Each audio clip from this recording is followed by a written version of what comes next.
I promised, and I'm a man of my word. So, for those of you who are newcomers or just haven't watched it, a while back I made a video about a game called Chair Simulator is a Purgatory. If you haven't watched it yet, you might want to check it out, even if you don't want to now. I'm still pretty proud of it, so please watch it after, even if you don't watch it now.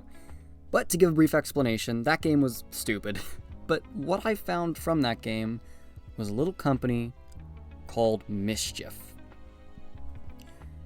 By what you just heard, you'll think it's like my Euphoric Brothers video, where I go over the developer's history, but that's the weird part about MSCHF.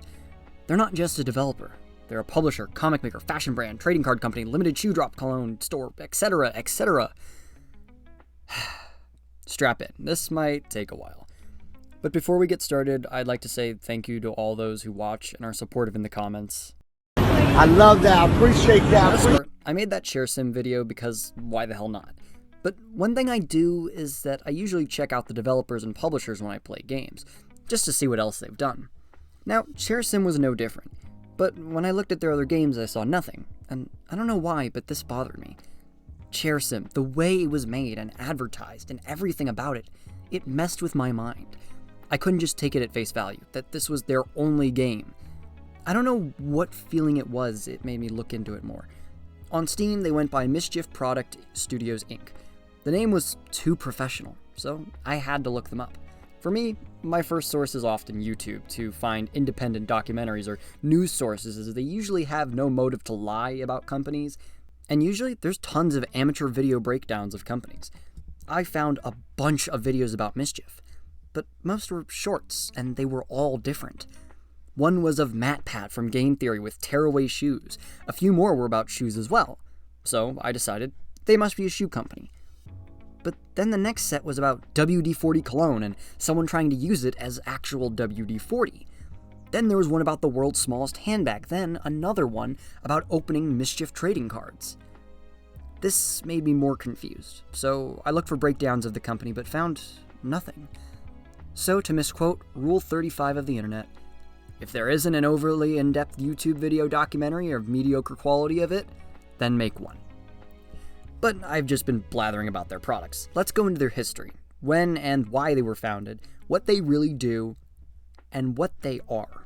Let's start with the beginning of it. The company was founded by a Gabriel Whaley, along with about 10 other employees who effectively run the whole company. Gabriel originally worked at BuzzFeed, but when it shut down, he decided to go on his own. According to highnobility.com, they say he made pretty successful products, like $1 for bad advice on Twitter, and a website that would only work after 11 p.m. and try to convince your friends you were out partying. No other info given. So, may as well go to MSCHF again. The dairy manufacturer? I'm not kidding, that's what it's classified as on LinkedIn. Was founded in 2016, and the best way I can describe them is if the South Park team ran anything other than an animation company. MSCHF's website, in incredibly difficult text to read, states, MSCHF is an art collective that engages in art, fashion, tech, and capitalism. The collective subverts mass/popular culture and corporate operations as tools for critique and intervention. MSCHF, as a practice, as an entity, manifests the ambition for creative work / a creative entity to wield real tangible power in culture on the world stage as measured against the cultural power held by world-straddling companies, celebrities, and media entities. The only thing about this description is that I cannot take it seriously when it's written in all yellow against white next to an image of a feet pic generator. There is a MSCHF office in Brooklyn, which seems like that's where they brainstorm all their ideas. However, their direct motivations of their products is never expressly stated or hinted at in this article. The most I found was this quote from Meow. As Whaley puts it in an interview with Insider, our perspective is everything is funny in a nihilistic sort of way. Whaley said, "We're not here to make the world a better place, we're making light of how much everything sucks." I'm on the belief that they operate kind of like a mixture of Max Fosh and the South Park team. They do what they want because they can, because they want to, and because who's really gonna stop them? Even Wikipedia isn't too helpful in this search, as their history section is about a paragraph long as of now. Literally the only other piece of it says that the creator of the Wordle game joined their staff in 2021, and then in 2020 they had about $11.5 million in funding. But their releases section, luckily for me, is very detailed. Also, for those who say that Wikipedia shouldn't be my source, unfortunately no one else really cares enough to catalog this company in thorough history of dates and times and names. The company itself doesn't seem to label drops very consistently on its main website either, when it comes to dates at least, so Wikipedia it is. Also, for those of you curious, I will be leaving all my sources in the description, because I don't want to be the creator who just says sources' names and doesn't actually back it up. Anyway, their first project that they created under the MSCHF Collective was called The Persistence of Chaos, which was a Microsoft laptop that was loaded with a bunch of different viruses, worms, and other bad things. The viruses loaded on that computer have caused about $100 billion worth of market damages for the global economy. This product was then sold at auction in 2019 for about 1.3 million? Wait, you can just load a computer with viruses, call it art, and sell it for $1 million? Let me get my old laptop real quick. If I went into detail with every product, then this video would be a day long at least, so let's try to keep some stuff shorter than others. Drop 2, if you consider it that, is a Reddit account of a guy who eats everything, including pictures of celebrities.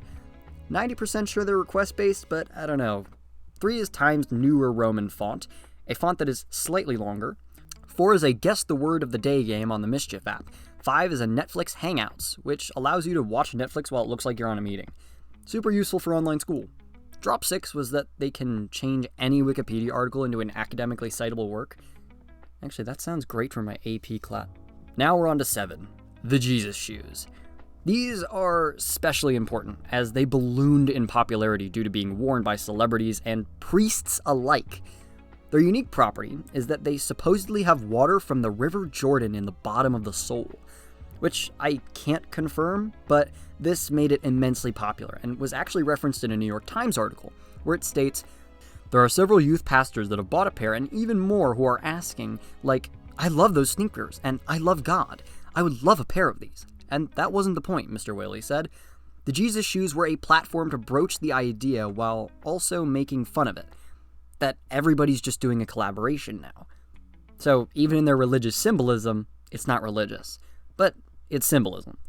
I think it's pretty interesting that that's Whaley's take on it, being that he wants to do stuff that's funny, but also sends a message. Just like South Park. Like I mentioned earlier, with their messages often getting misread. And I know I'm going to compare them a lot to South Park. That may be seen as distasteful, depending on your opinion of them, but from my opinion, I think it's a pretty good one-to-one. Drop 8 was apparently called Bull and Moon, which was an app that gave you stocks to trade based on your star sign, which I knew some of those people were gullible, but I don't think they were that dumb. And I mean, I don't know how many people use this in serious intentions, but there had to be at least like one person who lost a lot of money thinking it was real. I mean, come on. Now we have drop 9, and this is where I become incredibly infuriated. The drop is simple. It's this dumb thing that says to use your internet shell restaurant to support your chosen political candidate. Interestingly, the top of the image says 2020. Okay, reasonable. 2020 elections, I get the message. What irks me is the bottom of it. This is MSCHF drop number 12. Text this message for drop number 13. Realistically, I doubt that number still works, but this is confusing. This is a troll company. But Wikipedia says it's number 9. And online internet moderators for a weirdly moderated company are definitely truthful, so let's just keep using Wikipedia. 10 is Puff the Squeaky Chicken, a rubber chicken bong. 11, Toaster Bath Bomb, the most soothing way to end a day. 12, this food does not exist. It doesn't. 13, Click Swipe. It's a desktop application that swipes on Tinder every time you press your mouse. Good way to automate love. 14, Zuckwatch, no thanks. 15, Cuss Collar, every bark is a new swear. I hope you don't have a chihuahua. 16, MSCHF Box, what could be inside? 17, All the Streams FM, a piracy nightmare. 18, want to brand your books? Now you can. 19, Boomer Mail, want an unhinged uncle in your mailbox? Now you can hear them rant about who shouldn't have rights. 20, Severed Spots, The Office, Slack, Icon Rewinded. Donate 2x, Finger on the App, MSCHF, AlexaGate, MasterWiki, Dinosaurs, Card T Card, Mewtwo, Tentacruel, Aerodactyl, MSCHFmon. That wasn't even the first 30. There are 96! Maybe it's not a wise idea to name them all. But I never said I was a wise man. Let me take a breather before I get back to making horrible decisions. So how are y'all doing? Well, I'm doing okay for right now, but I just wanted to take this intermission time to say it's me, editor Moosh, and oh god. So, since the last video, which as of now is about 5-6 days ago, I said that the next video would be the 300 sub special, and then it would come out about a week to get me to edit. I have become way busier than I expected. And while you're obviously watching it now, so it came out, like, I have like 5 papers due within the next 4 days. I finished most of them, but oh my god, I've just been slammed with a bunch of work and other stuff that I might mention someday. But yeah, this is the 300 sub special, so I know we already reached 400 subs. I'm very glad for that, but I'm not going to be an idiot or rude and just like mush both 300 and 400 into this episode. So for the 300 sub special, I am having you guys vote on what type of video you would like to see next. They're going to be playthrough based, but one is -256 or Half-Life Opposing Force. And then for 400 subs, since you guys beat it way before I could even release this, would you guys like to see an essay-style video on Portal Revolution, Portal Reloaded, or Portal Stories Mel? Because I know you guys like the Portal video, and don't worry, I see that you guys also like the Fun Times at Homer's video. I'll try and do some more FNAF fan games later, because I have a lot of backlog games, but don't worry, I have stuff planned. And there's also another special video I have coming later. Vindictive Drive is going to take a while. Script's still not even finished. Oh, why is it such a long game? I've also just been lazy, but seriously, thank you from the bottom of my heart that we're at 400. Even though this is 300, and 400 will take quite a while, I'm glad that you guys have stuck around for so long. So yeah, 300 vote is between -256 and a playthrough of Opposing Force. And then the 400 sub special is between Portal Stories Mel, Portal Reloaded, and Portal Revolution. So I will be putting community posts as well as checking the comments for this video, and I'll tally up a total. So yeah, just keep your eyes and ears out peeled for that. So thank you so much for watching this, and I hope you continue to enjoy it. Now, back to old me.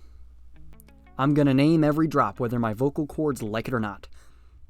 30 is medical bill art, which is actually really cool because they just printed out some people's medical bills and sold them in auction for absorbent prices to help relieve some people's medical debt, which is actually really cool. You know what, maybe modern art isn't so bad. For this next one, I'm not sure I can play the audio, but it's for the Anti-Ad Ad Club, in which they give TikTokers sound bites that they can play in their TikToks to get paid for shitting on corporations. Man, I love this company. And no, you can't get paid for them anymore, it looks like, but it still says you're free to use them. Fashion over, make it stop. You're a modern sweatshop. Cardi B, Kim K, aspiring insta thought. We didn't pay designers. We just stole their dresses and got all the credit. Next is burning flag logs. Logs made of real American flags that you can burn while America burns. While I don't agree with the burning flag, I think the message is actually really cool, because the bottom section talks about how the Congress made it protected right to burn a flag as a symbol of freedom of speech. And I think that it shows perfectly just how many issues the United States has, and how burning the flag can symbolize whichever issue you swing towards. Lightning sound. Push party, push a button, blur, blurred money, data lotto, Wally's Kitchen, Cook, Bambi, King of the Clicks. In the year 2024, you can own a share of President's campaign sites. Birkenstock, couldn't you tell if you tried? Spots Rampage, Boston Dynamics, Axe number censored, smells Death of the Influencer, Satan Shoes, we'll get back to that one, don't worry. Email capsule collection so you can show off what great organizations you work with, including 4chan. Cookie! Fall Megal, is that Ronald McDonald? Chair Sim, check out the first link in the description. At all costs, when designer brand isn't enough to flex. Booster packs, I was looking for a new identity. Dead startup toys, Kill Pill, it's legal in Sweden. Stolen stores, Mischief X Mickey Mouse. Guns Two Swords, Mischief Sunday Service, sounds nice. The Superior Chicken brand. Boosted Pack 2nd Edition, 8 through 12, Mischief Mag Volume 5, actually pretty good. Museum of Forgeries, Drunk.biz, Illegal Chips, Everybody Gets a Car, Boosted Packs, Mariah Carey Edition, wait, no. Mischief Fellowship, Tonetine, Only Bags, What's the Blur, Cease and Desist, Grand Prix, also known as the Disney Cup, Heart 2 Electric Boogaloo, Cubone, Graveler, Voltor, Bloom, we're almost home! We gotta be almost there, right? God damn it. Well, I'll only say the few notable ones left. One was a competitive SAT competition.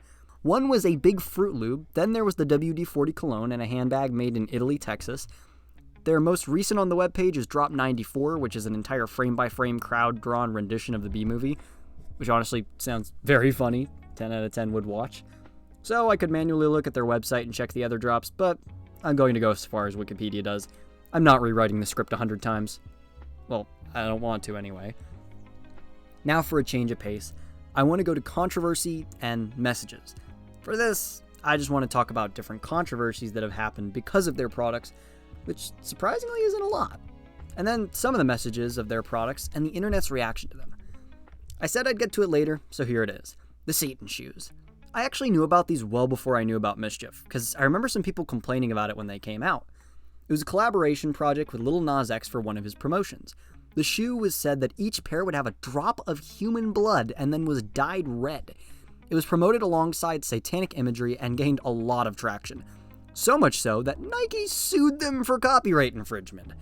From what I can find on the court case, they only had to give back money to those who wanted to return them. The shoes were boycotted by a bunch of Christian groups and actually gained approval from the Church of Satan. Apparently, the court case also made an appearance in the promotion for Lil Nas X's song Industry Baby, where it was him against Nike condemning him for being gay. Supposedly.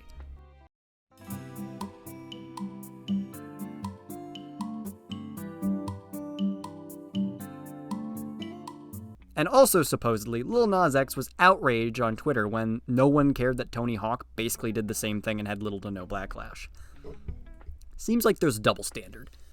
Honestly, the shoes do look pretty cool to me. I just think the red accents on a black shoe look cool in general, especially for one like this. It seems that most of their controversies are shoe-related, as the next and last one I could really find is another shoe. I'm actually so surprised that they didn't get more major controversies from a bunch of their products, like the flag logs and sending letters that look like they're made by kindergartners to congressmen. I'm really surprised at how well they actually stay out of the light of controversy for what they make. Anyway, the lawsuit was for another shoe called Wavy Babies. They look incredibly uncomfortable to walk in, but they were a collaboration with a rapper named Tagia, which I don't think I've heard of him, but I also don't really know that much about rap or anything really, so Anyway, they got sued by Vans. The grounds they sued on were likely copyright and design related, but I think it's kind of dumb. The shoes were sold out pretty much instantly. In 2022, a court decided that Vans was in the right, and the only requirement in the suit was to stop production of the sneakers. Too little too late.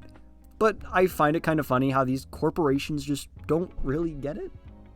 This company isn't made to make profit. Well, okay, they make a lot of money on the limited drops, but each one of them has some reason or message in it. Whether it's yelling at corrupt politicians or pointing out the ridiculous double standards of popular religions, MSCHF is pretty misunderstood by most of the media, and more importantly, their critics. Now I want to look at the opposite side of the spectrum. Let's look at the people who don't want to sue them into oblivion. The internet. Now, with how often they sell out of pretty much everything, they have those that support and love them. I think it's more so that they support the cause than the product itself. Let's consider the MSAT, a MSCHF-made online SAT tournament where you could pay $52 and compete to get your SAT score on a leaderboard. It looks like, if I'm reading this right, that 529 people took the test. But what the website says is an actual statistic, like how 40% of Harvard interviewees are denied on SAT basis. And the ones that get priority over them are athletes, donors, kids, the rich, and legacy students. Which, that is true. One of my first exposures to the company itself was a style theory short by Matt Pat, where he talks about the world's smallest handbag that MSCHF made that sold for $63,000 and needed its own microscope. There's even another style theory video where they go over the terrible gobstopper shoe that reveals more layers through wear and tear.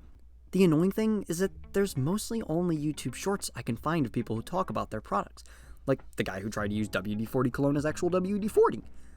Most of the videos I see of MSCHF are just product reviews of their shoes, and one by a channel called This Is, which says the weirdest MSCHF scam, which I don't really think it's a scam, since you pay for what you get, and it is an art collective. I'd say the real scams are the art walls that sell for like millions of dollars and are literally blank walls. I'm getting off track. I probably won't buy any MSCHF products myself. Most sell out instantly and others are absurdly expensive. I will get Tax Haven 3000 though. Definitely buying it for the message. No other reason. But clearly I think we can all come to a unanimous statement that this is really just a South Park company. They use dumb ways of getting important points across. The Mischief crew clearly love what they do, and to me, this company was a natural step in protest. Lady Gaga had her meat dress, and some guys wear dresses at big ceremonies to protest equality. With so many fashion statements and absurd art pieces made to actually show important topics, Mischief was a natural step in my opinion. One of my favorites is this artist who uses 2,000 prescription bottles to make an art piece that is supposed to symbolize that using medication is okay. Art and fashion have been just as vital in protest as picket signs and campaigns have. Mischief seems like a natural progression in modern art, and this company makes better stuff than most of the modern art in the Guggenheim Museum. I think a lot of modern art is dumb, like the white walls that sell for millions, but art like this, that doesn't just show a message but is also something you can tangibly see and understand through viewing it, I don't know, I just like the symbolism. As Kyle's famously said, either all of it's okay or none of it's okay. And I think that's a pretty good way to look at it. Hey everybody, thanks so much for watching this product. If you think my opinion is stupid or want to add anything to the conversation, I mean, there's a comment section down there. This video has been a while in the making, mostly because I forgot, but this was pretty fun to research. This company is ridiculous and weird. There's just so many small things I didn't mention or couldn't really find a way to add, but I appreciate that as of writing this, we were nearly at 300 subs, and right now we're at like 347, I think. Thank you all so much. As always, comments, criticisms, and suggestions are always welcome. I might someday do a comprehensive video of just me explaining every single Mischief drop, which sounds awful, but if any of you are interested, then I don't know, I might make it a thing where you guys vote for it as a 1,000 sub goal, if I ever get there. Anyway, I have to cut this video off somewhere, and I don't trust myself not to go on another crazed rant, so thank you so much for watching. It's been me, Moosh.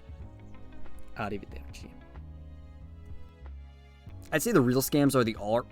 They were a collaboration with Wapper, and usually there's a ton of